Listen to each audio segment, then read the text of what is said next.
33 प्रकार के देवी देवता विराजमान हैं। 33 प्रकार के देवी देवता विराजमान हैं गैया मैया के अंदर। अगर पूछ से झाड़ा दो तो बच्चे की नजर हट जाए। जिस बहन बेटी के गर्भ में बच्चा है, अगर उसको गैया मैया का दूध पिलाओ तो बच्चा स्वतः ही विद्वान होगा और नॉर्मल डिलीवरी होगी। गैया मैया के गोबर में साक्षात लक्ष्मी का वास है। लोग अब कहते हैं कि घर में परेशानी चल रही है, किसी के घर में कोई दुख है, किसी के घर में कोई दुख है, और जब व्यासपीठ से हम सत्य बोलते हैं तो वो कड़वा लगता है, चुभता है। अपनी आदतों को नहीं देखते। अगर हवन हो रहा है तो क्या आज घर में हवन के लिए सभी जानते हैं गैया मैया के गोबर का चौका लगाते हैं, तो क्या कोई लगाता है? जबकि हवन की आहुति के लिए अगर बाजार से घी भी लाना होगा तो क्या कहेंगे कि पूजा वाला घी दे दे, पूजा वाला। जो 150 रुपए किलो घी आता है पूजा वाला, उससे हवन का आहुति देते हैं और ठाकुर जी से उम्मीद करते हैं, हे ठाकुर जी मेरे घर में सुख शांति रहे। अरे तुम तो माल खा रहे हो, ठाकुर जी को हवन के बहाने जहर खिला रहे हो और ठाकुर जी से उम्मीद करते हो कि मेरे घर में सुख शांति रहे।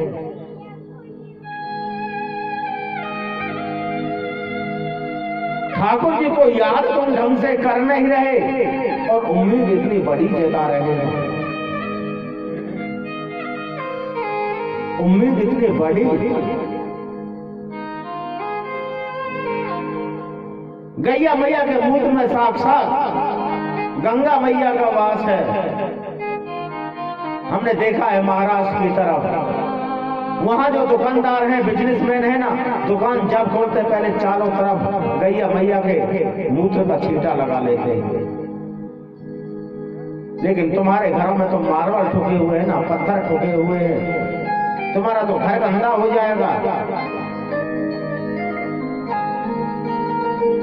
जबकि गैया मैया की सबसे ज्यादा सेवा इस ब्रिज के अंदर होनी चाहिए, क्योंकि हम ब्रिजवासी हैं और हमको गर्व है कि हमारे जो गोपाल जी है ना, उनका नाम गाय के ऊपर ही पड़ा है। गोपाष्टमी को उन्होंने सबसे पहले गैया मैया का पूजन किया था। जिनको हम ठाकुर जी मानते हैं, जो हमारे आराध्य देव हैं, जो हमारे भगवान हैं, उन्होंने गाय चराई, गैया मैया की सेवा करी और हम गैया मैया में लठ मार रहे हैं। क्या हम ब्रिजवासी कहने के हकदार हैं? क्या हम अपने आप को ब्रिजवासी कहने के हकदार हैं? अपने आप को कहते हैं ब्रिजवासी, और ब्रिज में सबसे ज्यादा बुरी हालत गैया की हो रही है। धिक्कार है हमको अपने आप को ब्रिजवासी कहने में। आजकल भागवत कथाएं बुरी लगती हैं, धर्म प्रचार बुरा लगता है। सपना डांसर आएगी तो 1000 2,000 की गड्डी फेंकेंगे, क्या वो बुरी नहीं है? उससे घर का उद्धार है। जो धर्म प्रचार का माध्यम है, जिससे अपना धर्म बच रहा है, वो बुरा है। नाचने गाने वाली आ जाए तो नोटों की गड्डी फेंकेगी, नोटों की गड्डी।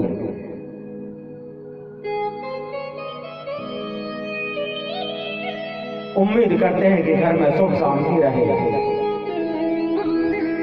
अरे हमारा तो समझाने का काम है, 7 दिन के लिए आते हैं, समझा के अपने घर चले जाएंगे। और रही हमारी किस्मत, हम किसी से भीख नहीं मांगते। राधा रानी जो हमें देगी, जिसके हम नौकर बन के कथा कह रहे हैं, उससे हमारी संतुष्टि होगी। तुम देने वाले होते कौन हो? अरे तुमको अगर दे रखा है तो ही तो तुम देंगे।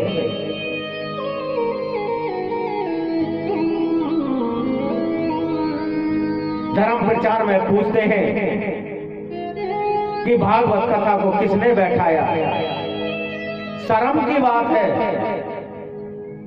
क्या किसी को पूछ के बैठाई? हाँ हाँ, ठाकुर जी तुम्हारे नौकर हैं, तुम्हें पूछ के ही ठाकुर जी बैठेंगे। अरे ये तो धर्म प्रचार है और ये हम सनातनी है, ये हमारा धर्म है, हमारा कर्तव्य है और इसमें सभी का सहयोग होना चाहिए कि धर्म प्रचार तो जितना ज्यादा से ज्यादा होना उतना बढ़िया। 1 साल बाद यहाँ धर्म प्रचार हो रहा है, 1 साल बाद, और इस कॉलोनी का माहौल हमने पहली बार ऐसा देखा है। कोई बहाना लगाता है, कोई बहाना लगाता है, और हम व्यास गद्दी से प्रथम बार जब बैठे थे हमने उसी दिन कहा था कि ये कथा हम उस मृत आत्मा की शांति के लिए कर रहे हैं।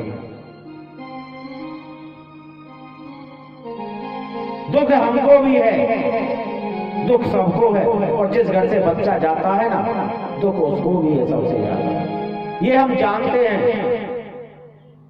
लेकिन भागवत कथा के महत्व को समझो तो सही क्या है। हमने पहले ही दिन कहा था कि वो बच्चा 12 दिन तक 8 तारीख तक अपने दरवाजे पर रहेगा, और हमारा कर्तव्य है कि हम उस बच्चे के लिए मंदिर में बैठ के प्रार्थना करें। हम उस बच्चे के लिए मंदिर में बैठ के प्रार्थना करें, अपने आराध्य देव, अपने भगवान श्री कृष्ण से कहें कि हे प्रभु, उस मृत आत्मा को सद्गति प्राप्त करें, और उस घर में जिसको दुख सहना पड़ रहा है उसे दुख सहने की शक्ति दे।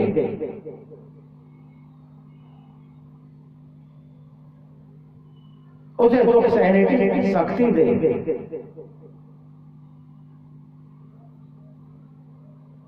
हम ठाकुर जी से रोज प्रार्थना कर रहे हैं,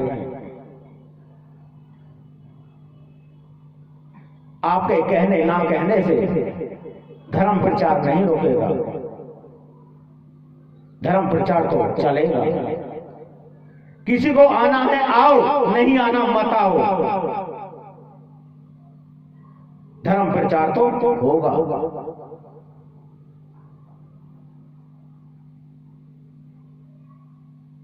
क्योंकि जिस दिन धर्म की पताका रुक गई ना, उस दिन देश रुक जाएगा,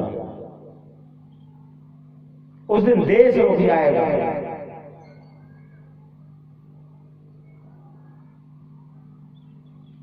गैया मैया के अगर हमने ऊपर हाथ फेर दिया मुड्ढ के ऊपर, तो बीपी जैसी बीमारियां नहीं होती। बीपी लो और हाई हो जाता है, ये बीमारियां नहीं होती। गैया मैया के हमारे मूत्र में, गैया मैया के मूत्र में ही इतनी ताकत है कि अगर कैंसर जैसे रोगी को पिला दिया जाए ना लगातार, तो कैंसर के कीटाणु मर जाते हैं, कैंसर का रोग ही सही हो जाता है। जिसने लाखों रुपए अपनी चमड़ी के ऊपर लगा दिए हो ना, अपनी चमड़ी के ऊपर, जिसको दांत खाज खुजली हो जाती है या एलर्जी हो जाती है, 15 दिन गाय का गोबर लगा लो, ठीक हो जाओ। मैं स्वयं, मैया हंस रही है, मैं स्वयं आज 40 साल की उम्र है, आज तक मैंने अपने चेहरे पर साबुन नहीं लगाया है।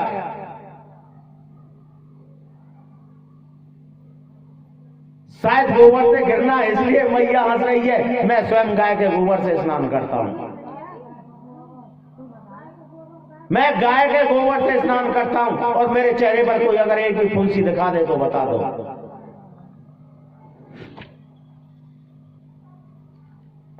अपना उदाहरण मैं खुद देता हूं। अगर कोई जहरीला कीड़ा काट जाए, बिच्छू काट जाए, मकड़ी मिट जाए, देसी गाय का गोबर लगा लो, जलन साथ के साथ ठीक हो जाएगी। साथ ही साथ जलन ठीक हो जाएगी। अगर किसी मैया पर संतान नहीं है, ना हो रही हो, और डॉक्टर ने बांझ घोषित कर दिया है,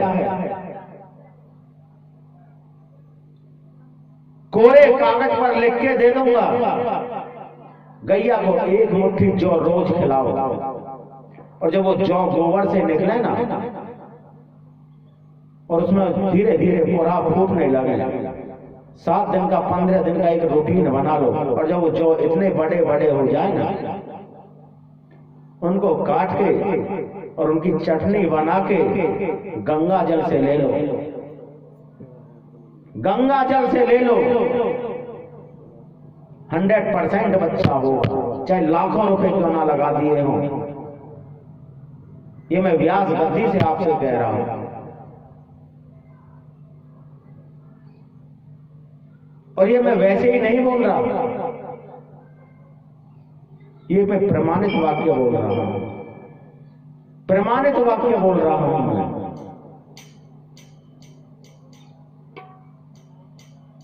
जैसे ही बच्चा हो उसको मां के दूध के साथ साथ अगर गौ मैया का दूध भी पिला दिया जाए, बहुत होशियार रहेगा पढ़ने में, चंचल। और इसका उदाहरण बताऊं क्या है? आपने एक कहावत सुनी है, जो बच्चा आलसी होगा, आलस जिसके अंदर होगा, तो उसे पता क्या कहते हैं? देख कैसा भैंस की तरह पड़े हो, ऐसी कहें। और जिसको बार बार समझाया नहीं समझ में आया, तो क्या कहेंगे?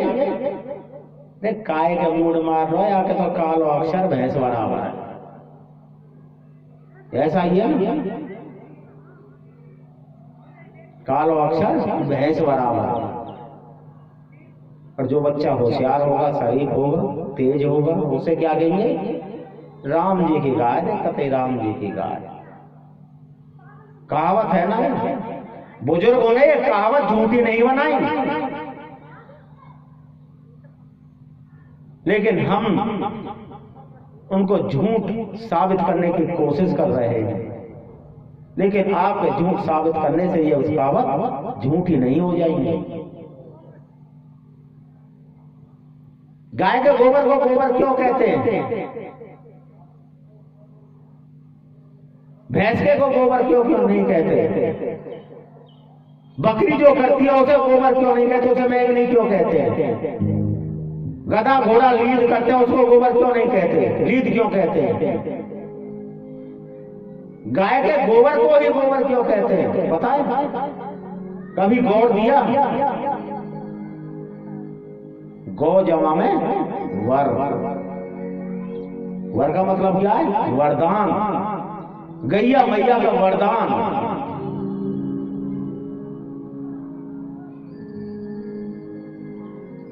माता पार्वती के समय पर ये लोशन वगैरह नहीं चलते थे, क्रीम पाउडर नहीं चलते थे। आज जो दुनिया भर के क्रीम पाउडर चल रहे हैं ना, कहते हैं भाई घर में महंगाई है, महंगाई।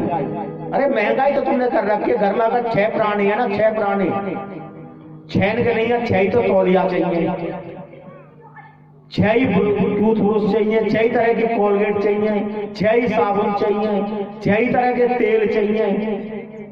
भाई कोई क्यू कार्पेट लगा रहा हो, कोई सरसों से काम चला रहा हो, कोई डाबर लगा रहा हो, कोई कुछ लगा रहा हो, अलग अलग सबके पाउडर चाहिए। हैं भैया महंगाई कौन के घर में होगी? फिर 6 ही साबुन चाहिए अलग अलग, बताओ सब ना, 6 ही साबुन चाहिए अलग अलग। महंगाई तो होगी ना घर में। जबकि पुराने जमाने में ना जा पैंट और शर्ट कहीं कमीज और पजामा, जा कमीज पजामा ते बड़ो भैया दुल्हन लिया हुआ हो ना, वही कमीज पजामा ते छोटो भैया लिया है। जब तो ना लगे कोई बीमारी, अब इतनी बीमारी बढ़ गई। अब इतनी बीमारी बढ़ेगी। अरे बीमारी तो हमने खुद ने बुला रखी है घर में। 36 क्रीम लगाएंगे ना तो 36 बीमारी तो अपने आप होंगी। अरे नेचुरल रहो। मुल्तानी मिट्टी हमारे नैया है, जिसके छोटे छोटे कील वहां से हो जाए ना, लिख लो बेशक से, नोट कर लो दवाई। गाय के गोबर को कपड़े में रख के और गाय के ही मूत्र से उसमें उस गोबर में डालो और नीचे जो गोबर और मूत्र का जो पानी निकले ना उसको एक साइड में रखो पहले। फिर उसमें थोड़ी सी हल्दी, थोड़ी सी मुल्तानी मिट्टी, थोड़ा सा लाल चंदन, ये सब चीज मिलाओ, लेप बना लो उसका लेप। उस लेप को लगाओ।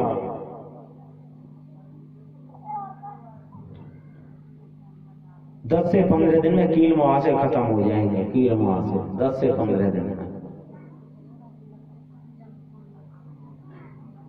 लेकिन करनी पड़ेगी मेहनत, बनाना तो पड़ेगा। बहुत गुण है मेरी गैया मैया में, बहुत गुण, बहुत गुण है गैया मैया। दोस्त मत हो ठाकुर जी को, दोस्त हो अपने आप। हम खुद दोषी हैं।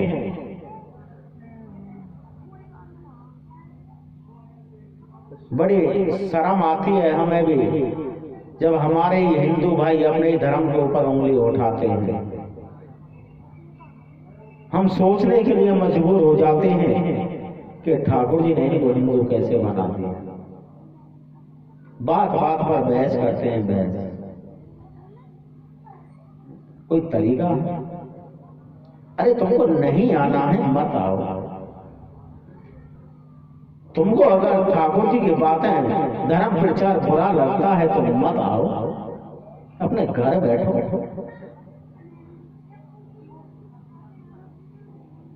अपने घर रहो। अगर ठाकुर जी का नाम इतना ही बुरा है तो ये हर एक के नसीब में नहीं होता ठाकुर जी का नाम।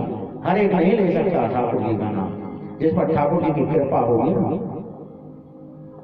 वही लेगा। और देखो ये तो एक कहानी है, एक छोटी सी कहानी सुनाता हूं मैं आपको। अगर अपने आप में कोई ये समझ रहा हो ना कि अब हमें ठाकुर जी के नाम की कोई जरूरत नहीं है, हमारे पास तो बहुत धन दौलत है, बहुत पैसा है, उन पैसे वालों को मैं एक छोटी सी कहानी सुना रहा हूं, अगर समझ में आ जाए तो। एक बार दो भाई थे। एक ठाकुर जी का भगत था और जो भगत था ना वो बहुत गरीब था, और जो पैसे वाला था ना वो ठाकुर जी की भक्ति नहीं करता था और उसके पास बहुत पैसा था। जो भक्ति नहीं करता था उसके पास बहुत पैसा था, और जो भक्ति करता था वो गरीब था। दोनों भाई एक बार जा रहे थे। जब रास्ते में चल रहे थे तो जो गरीब था उसके पैर में एक कील चुभ गई, और जो पैसे वाले था उसको सोने की इतनी बड़ी पोटली मिल गई, इतनी बड़ी। शरीर पूरा होने के बाद जब ठाकुर जी के पास गए तो बोला, हे प्रभु आप एक चीज तो बताओ कि मेरे से ऐसी कौन सी गलती हो गई, मैं आपकी भक्ति करता हूं और मेरे पैर में कील चुभ गई, और जो आपकी भक्ति नहीं करता उसे सोने की पोटली मिल गई। तो ठाकुर जी ने एक सीधा सा जवाब दिया कि बेटा तू पूर्व जन्म में इतना बड़ा पापी था, इतना बड़ा पापी था कि तुझे इस जन्म में इतनी बड़ी सजा मिलनी थी कि तुझे फांसी होनी थी, और तेरी वो फांसी एक कील से टल गई। और जो तेरा भाई है ना, वो पिछले जन्म में इतना बड़ा दानी था, इतना बड़ा दानी था, और इस जन्म में उसे पोटली नहीं, धन का एक भंडार मिलना था, और इसके पापों के कारण वो भंडार पोटली में बदल गया, पोटली में बदल गया वो भंडार। ये ठाकुर जी के वाक्य हैं। तो भंडार को पोटली में बदलने में समय नहीं लगता,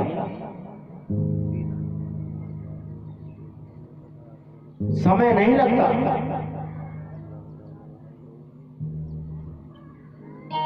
इसलिए घमंड ना करें कभी भी अपने ऊपर। घमंड है ना जो लेके बैठ जाता है।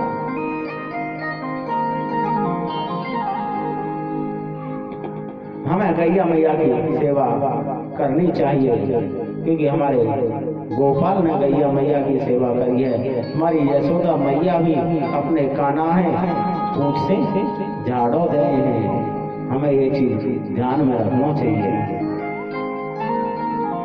ध्यान में रखना चाहिए ये चीज हमें, कि हम गैया मैया की सेवा करें। वाकई बात, जैसे ही